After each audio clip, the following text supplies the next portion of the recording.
Welcome to Your Seat at the Table. I'm Tammy Smith, your host, and this is episode 2. In today's table conversation, we're talking about expectations.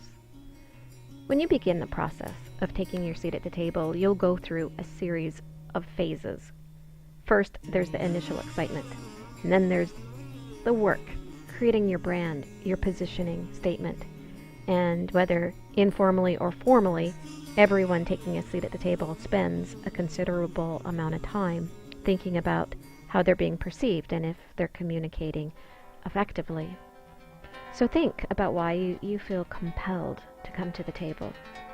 Maybe you need a seat at the table because you're trying to sell your services or products, or maybe you're an advocate for a cause, or you need to share your views as a thought leader in your industry. Whatever the reason, you need a way to get your message out to more people. And in the beginning, you'll be in survival mode where your focus is on gaining exposure and coming across as credible or interesting or offering a new perspective. And your concern is usually about how you're doing, which you'll measure in views, likes, and subscriptions. Are your videos, blog posts, newsletters, or Instagram photos being seen? Are people subscribing and following? Are you getting negative feedback or no feedback at all? To manage your expectations and quell fears about how you will be perceived, remember the old adage that we see the world not as it is, but as we are. And people will see you the way they want you to be. They will see you according to their mental models. So it's up to you to define your purpose and demonstrate that purpose through the way you live and what you say. Taking your seat at the table is primarily about saying the things you need to say. This isn't just your opinions or point of view, because those are so rarely formed from true thinking. But to say what is yours to say paradoxically comes from the difficulty of being an autonomous and creative human being. That means becoming clearer about emotional conditioning, becoming clearer about your beliefs and cognitive biases, becoming more aware of the way you create conflict, clearing that inner conflict so that you can speak from an undivided heart. Some people let the inner dragon of needing approval hold them back. Kevin Solway, he gets right to the point about the danger of needing approval. He writes, "We poor fools seem to find our identity in how others perceive us. We need their approval before we can do anything. Men especially need the approval of women. Perhaps this is a legacy from childhood and the wish to please the mother. The wise are altogether different. They know themselves as individuals, that is, separate from the world where praise or hatred cannot touch them." When you take your seat at the table, you are acknowledging the role you want to play and the difference you want to make. And if you have very strong convictions, those will earn you both praise and criticism. As Alan Watts says, praise and blame go together. So as long as you get a kick out of praising, you'll have to blame as well. Never criticize. There's no need. To understand all is to forgive all. Feel rather than intellectualize. Through the process of taking your seat at the table, you're going to encounter tests and challenges.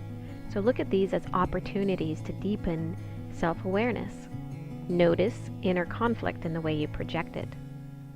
Richard Rudd writes in the book The Gene Keys, "When one is able to see and own their unconscious projections, they actually rupture the collective shadow patterns wherever they go. If one person is not playing the reaction blame game, the other is forced to come to terms with his or her own demons." So decide how you will judge your progress. What inner dragons are you facing? What is your commitment? How often will you write and publish?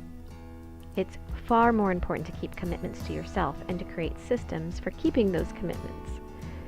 Tim Ferriss talks about his system of creating empty space, which is 3 to 5 hours of uninterrupted time, which he uses for being able to originate ideas. This is where we overturn conventional wisdom through innovating. So set aside time at least every morning for writing and journaling, and then also that empty space. Again, a big chunk of time, even if it's just once a week of uninterrupted space for that creativity. It's important to start with a basic process and improve that process each time.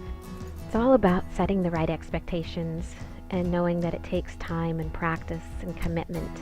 Your success at the table is determined by your ability to think clearly and to have a purpose that connects you with society. Chris Anderson, the TED Talk curator, calls it presentation literacy and says this isn't an optional extra for just the few. It's a core skill for the 21st century. It's the most impactful way to share who you are and what you care about. If you can learn to do it, your self-confidence will flourish and you will be amazed at the beneficial impact it can have on your success in life, however you might choose to define that. Elif Shafak writes in the 40 Rules of Love that patience does not mean to passively endure. It means to look at the end of a process. It means to look at the thorn and see the rose, to look at the night and see the dawn. Impatience means to be short-sighted, as to not be able to see the outcome. And the lovers of God never run out of patience, for they know that time is needed for the crescent moon to become full. Thank you for tuning in today, and remember, your seat at the table is your go-to channel for confidence, a bit of inspiration, and wisdom to heal your inner dragons. Be sure to subscribe and please share this with someone today, because we all need to take action, speak up, and claim our rightful place and incredible.